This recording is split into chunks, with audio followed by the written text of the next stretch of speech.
Hey everybody, Rob Maurer here. Happy Friday. Today we are talking about a pretty incredible dashcam video of what appears to be a life-saving maneuver from a Tesla vehicle. We're going to take a look at that. We do also have updates on Cybertruck, Project Highland, as we tend to do most days now, and a few other stories as well. All right, looking at the stock today, another challenging day. Tesla down 1.7%, closing at $215.49, while the Nasdaq down 0.2%. So another underperformance.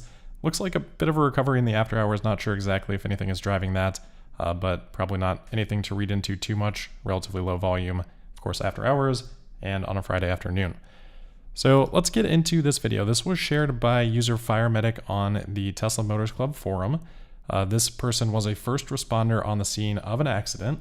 So there was an accident that occurred here, but this accident was much less significant than it could have been. It could have really been a disaster, but Tesla's automatic emergency braking was able to reduce it very dramatically from what could have happened. So as the poster here says, the driver of the car in this accident, which we'll take a look at in a second, said that she never saw this kid. The car braked on its own.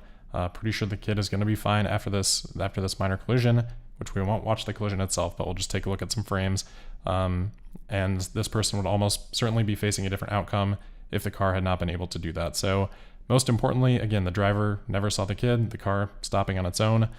So let's just take a quick look at this. And this video was shared with the permission of the mother and the driver of this vehicle. Again, this was a video captured from the first responder. So here we can see the beginning of the video, car driving down, the road like normal. Got maybe 2 to 3 car lengths here. I think the speed limit on this road was in the 30-mile-per-hour range. So not a lot of time to react. And then kind of in the next frame, we can see where the trouble starts to arise. Here maybe a car and a half out. Not a lot of space here. And again, traveling relatively quickly, most likely on this road. And that's where we can see the problems start to occur. As they're crossing, the mother tries to stop, the little girl tries to continue. And unfortunately, this did end up in a collision, but a much less significant collision than it would have been had the car, again, not braked, because the woman, again, said that she never saw this occurring until this happened. So I'm not going to show that. You guys get the point of what happens. It's not something that's so significant. It was just a bump and then the child fell over. But here we can see the kid getting up afterwards, obviously a little bit distressed, but all's well that ends well in that scenario. So looks like the girl is fine. And again, the point here is that this could have been so much worse if not for the automatic emergency braking from Tesla, which I wanted to highlight because so oftentimes we hear about things that don't go right? We hear about scenarios where autopilot failed or, it's suggested that autopilot failed even, and there's an accident, something like that. And of course that does happen, but what we don't hear reported is occasions like this where things function really well and actually avoid accidents. There could be 10 accidents that never occur and one that does. We're only going to hear about the one that does versus the ones that are avoided. In this case, because there was actually a minor collision, we do get a report on it because, obviously they had to call people to the scene and things like that. But if this had been just a few inches different, there would not have been any report of us, no way of us knowing that this was a situation that was avoided. So I want to highlight that on that point just because, we don't get a lot of attention to these things a lot of time. And then I also want to just point out that even if this had been another vehicle with automatic emergency braking, we know from the Euro NCAP safety testing that Tesla scores extremely well in safety assist features, exactly like these scenarios are intended to be used for, or these safety features would be intended to be used for scenarios exactly like this. So I just wanted to, again, bring that up. The Model S last year received a score of 98% in the safety assist category, which is, using that sort of technology to avoid situations like this completely.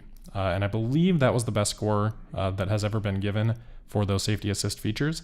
So again, even if other vehicles that had automatic emergency braking were in that scenario, not necessarily any guarantee that they would have performed quite as well. So again, just want to highlight that because it's something that we don't often get a lot of attention on.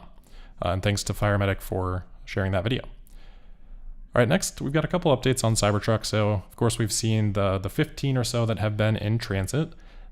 Jeff Roberts' drone video at Giga Texas has now seen a couple more supercharging at Giga Texas. Some nice shots here. And in addition to these, there were also some shots of maybe 3 or 4 under wraps again in the parking lot after those other 15 vehicles had been dispersed. So the production rate, at least seems to be a couple a day, maybe even more than that. Really hard to gauge right now, but we're starting to get into some significant numbers, and fun to see these get a little bit replenished after some distribution already. So we should be well above 20 Cybertrucks that have now been produced, and we'll continue to keep an eye out on those. And then just a quick update on Cybertruck here as well. We've kind of seen these, but I'll share this video quickly from Petro Lounge, ironically named, on Instagram. They had a quick shot of the Cybertruck interior. Gives a little bit of a sense of, how the interior feel is, a little bit more than maybe we've seen before, and the feel of the dash. Again, just a cell phone video, so not something to read into too much, but a nice little look there at kind of how that looks with a little bit more extension up front. And then the last thing on the Cybertruck, kind of a funny post here. Internet connection was froze. Uh-oh. Hopefully everything's going okay. Just checking these comments here. Hopefully it's working again. Sorry if there was any interruption there. But also on the Cybertruck, I'm not sure if this was a serious post or sort of a, sarcastic post, but a police force in California shared an update on Facebook that they said while they were on patrol this morning, they spotted a few car haulers with some strange trucks traveling northbound on Interstate 5. Wonder what they are, where are they going? And of course, these are the Cybertruck haulers. So again, not sure if that's a tongue-in-cheek post or if this was a serious post, but of course, as these vehicles start hitting the road, there are going to be a lot of occasions like this with people wondering, what exactly these trucks are, and should just drive more awareness of Tesla in general and curiosity. That can lead to, obviously other sales of other vehicles and just awareness of the brand in general. So kind of fun to see that, and hopefully a serious post, but can't be sure on that. All right, everything's working fine. Great. Oh, sorry for the interruption on that, but here's the update on Highland. Woo-wah on Twitter saying that according to sources, the Tesla Shanghai plant has been producing the new Model 3 every day in phase 1 since August 14th, and a new Model 3 production stress test will be conducted at the end of August.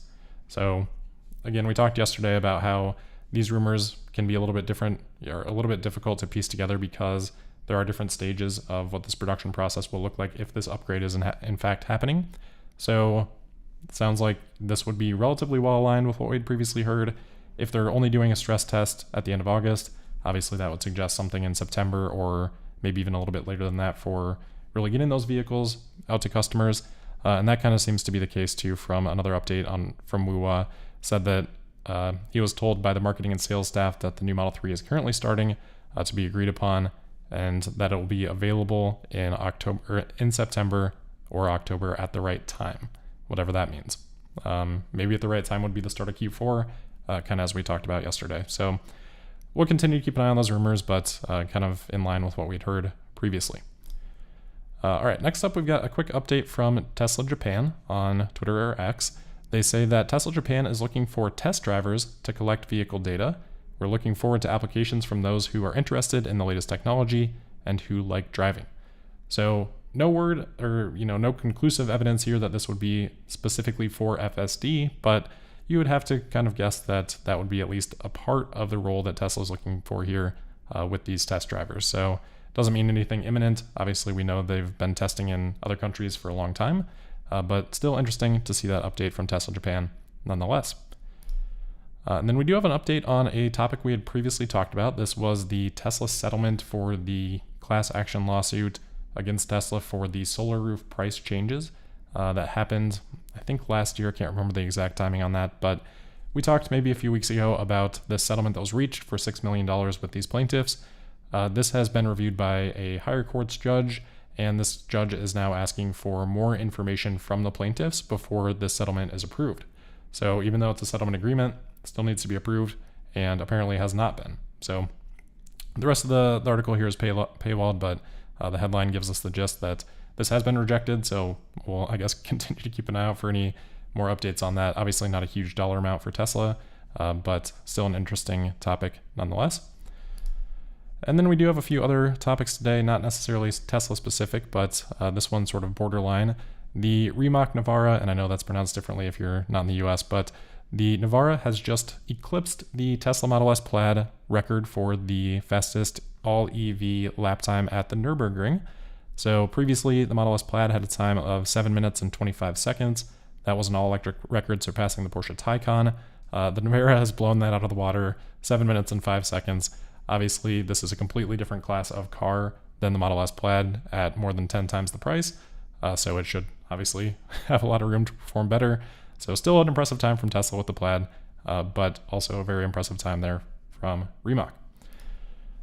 All right, last couple of things, just also relating to very expensive vehicles. Lamborghini has unveiled their first concept vehicle for, or I guess the concept for their first all-electric vehicle, which will be the Lanzador. This doesn't actually start production until 2028, so plenty of time for this to change, but looks like a pretty interesting and exciting vehicle from Lamborghini. This is going to have over a megawatt of peak power capacity, or over 1,340 horsepower, so a pretty significant amount of power here with this vehicle. I think it looks pretty cool. I mean, if Tesla designed this, I think people would be pretty much all about it. It's got a little bit of a cyberpunk feel, I think, which we know Elon definitely likes a lot, so kind of interesting to see that, and I think should be a vehicle that people get really excited about, you know, if they're at least in that Lamborghini segment, which is obviously quite niche, but interesting to see nonetheless, and exciting to see an EV from them. And it does even have a front trunk, so probably a little bit more space than a typical Lamborghini would offer. Probably not quite an SUV, maybe they'll market it as that, not really sure, but quite a bit of space here relative to a normal Lamborghini. And then that Ford update that we talked about didn't end up being a Mustang Mach-E update, just a Mustang update in general.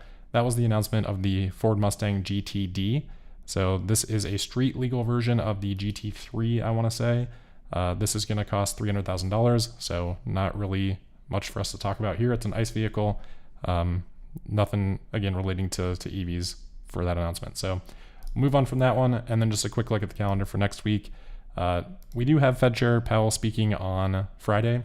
I believe, that's in the morning, a little bit after market open, of course. So we'll keep an eye on that. Otherwise, we do have, a number of economic reports next week. Nothing like CPI or PPI, but that'll be interesting on Friday.